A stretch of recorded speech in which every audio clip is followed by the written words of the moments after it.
નમસ્કાર દર્શક મિત્રો, ધ લોકસત્તા શોમાં આપનું સ્વાગત છે। અમેરિકાના પ્રમુખ ડોનાલ્ડ ટ્રમ્પની અમેરિકા ફર્સ્ટ નીતિના કારણે ભારતીય વિદ્યાર્થીઓ અને પ્રવાસીઓ માટે યુએસએ જવું અઘરું બન્યું છે। અમેરિકામાં સ્ટુડન્ટ વિઝા રિજેક્શનનું પ્રમાણ સતત વધી રહ્યું છે। અમેરિકાએ ગત નાણાકીય વર્ષ એટલે કે ઓક્ટોબર 2023થી સપ્ટેમ્બર 2024માં 41% સ્ટુડન્ટ વિઝા અરજીઓ રદ કરી હતી। આ રિજેક્શન રેશિયો છેલ્લા એક દાયકામાં સૌથી વધુ છે। આ આંકડો દર્શાવે છે કે હવે પહેલા કરતાં યુએસ વિઝા મેળવવાનું વધુ મુશ્કેલ બની ગયું છે।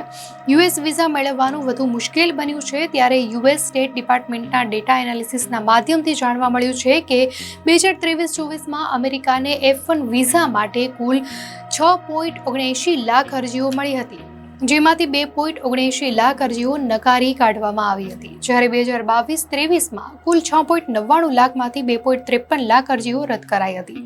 પરંતુ યુએસ સ્ટેટ ડિપાર્ટમેન્ટે F1 વિઝા માટે દેશવાર અસ્વીકાર દરનો ડેટા શેર કર્યો નથી। F1 વિઝાએ યુએસમાં શૈક્ષણિક સંસ્થાઓમાં અભ્યાસ કરતા વિદ્યાર્થીઓ માટે નોન ઇમિગ્રન્ટ કેટેગરી છે, જ્યારે M1 વિઝા વ્યાવસાયિક અને બિન શૈક્ષણિક કાર્યક્રમોને આવરી લે છે। આ વર્ષે F1 વિઝા પર કેન્દ્રિત હતું, જે વાર્ષિક ધોરણે જાહેર કરાયેલા યુએસ વિદ્યાર્થી વિઝાના 90%થી વધુ હિસ્સો ધરાવે છે। યુએસ એમ્બેસીએ ખાતરી કરવા માંગે છે કે વિદ્યાર્થી પાસે તેના અભ્યાસ અને રહેવાના ખર્ચ માટે પૂરતા પૈસા હોય। જો અરજદારની નાણાકીય સ્થિતિ સ્પષ્ટ ન હોય અથવા બેંક સ્ટેટમેન્ટમાં વિસંગતતા હોય તો વિઝા અસ્વીકારની શક્યતા વધી જાય છે। વિઝા અરજી પ્રોસેસમાં ડોક્યુમેન્ટની ચોકસાઈ ખૂબ જ મહત્વપૂર્ણ છે।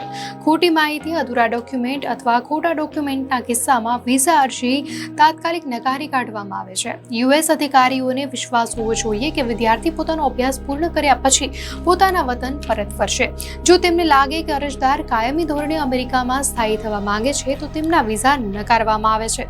વિઝા ઇન્ટરવ્યૂમાં અધિકારીઓ સાથે વાતચીત દરમિયાન આત્મવિશ્વાસ અને સ્પષ્ટતા હોવી પણ ખૂબ જ જરૂરી છે। જો અરજદાર પ્રશ્નોના સંતોષકારક જવાબ ન આપે અથવા તો ગભરાઈ જાય છે તો વિઝા મળવાની શક્યતા ઘટી જાય છે।